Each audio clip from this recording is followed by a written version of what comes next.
আমরা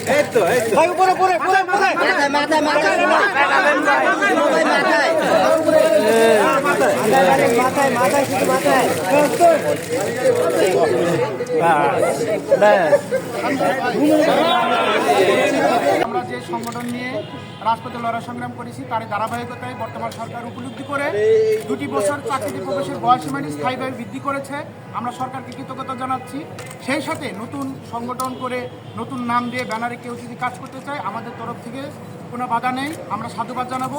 সেই সাথে আমরা সার্বিক সহযোগিতা করবো, কাজ করবো। এমন অবস্থায় আপনারা দেখেন আমরা জেল জুলুম কেটেছি, তারই ধারাবাহিকতায় আমরা আপনাদের জিনিসগুলো বুঝেছি। এই মুহূর্তে বাংলাদেশ সরকার যে 2 বছরের যে গেজেট দিছে সেই গেজেটটি চাকরিতে প্রবেশের বয়সীমা স্থায়ীভাবে সরকারি বেসরকারি আধা সরকারি স্বায়ত্তশাসিত সকল ক্ষেত্রে 32 করে যে প্রজ্ঞাপন দিছে গতকাল, সেই প্রজ্ঞাপনটি এখন আমি দুধের ভিতরে চুবাচ্ছি।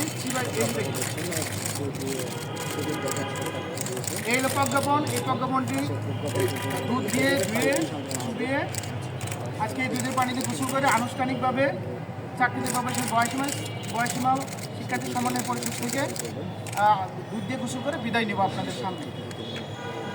এর মানে কি আপনার কমিটিটা থাকবে বা এটা ছবিটা তুলে নেই পরে বললেন নতুন করে কেউ ব্যানারে আসলে আমাদের সহযোগিতা থাকবে।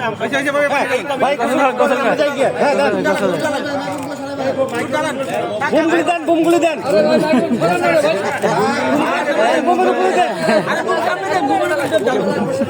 আপনি সরে দেন না,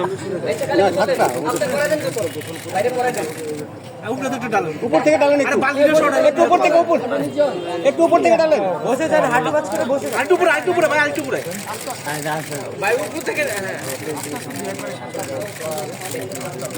বেশি করে ডালেন ভাই, বেশি করে ডালেন। বাকিটা আমরা ডাললে তো বেশি দেওয়া যেত, ঠিক না? বেশি করে ডালেন ভাই, বেশি করে ডালেন। একবারে ডালেন দেন, একবারে ডালেন না, এক মগ উপর থেকে ডালেন, এক মগ মাথা ভাই,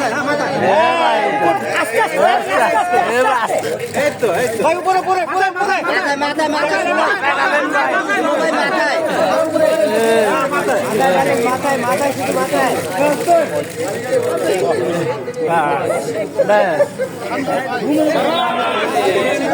কারো কাছে স্বপ্ন পূরণ, কারো আনন্দের উপলক্ষ, আবার কারো জীবন পাল্টে দেওয়ার মুহূর্ত, কখনো জীবন বাঁচাতে সর্বোচ্চ গতিতে উড়ে চলা, কারো আবেগের শেষ মুহূর্ত, আপনজনের শেষ বিদায়ে শামিল হওয়া। এমন সব ইচ্ছে পূরণে সর্বনিম্ন ভাড়ায় দ্রুতগতির বাহন প্রবাসীর হেলিকপ্টার। আপনার প্রয়োজনে যোগাযোগ করুন আমাদের হটলাইনে।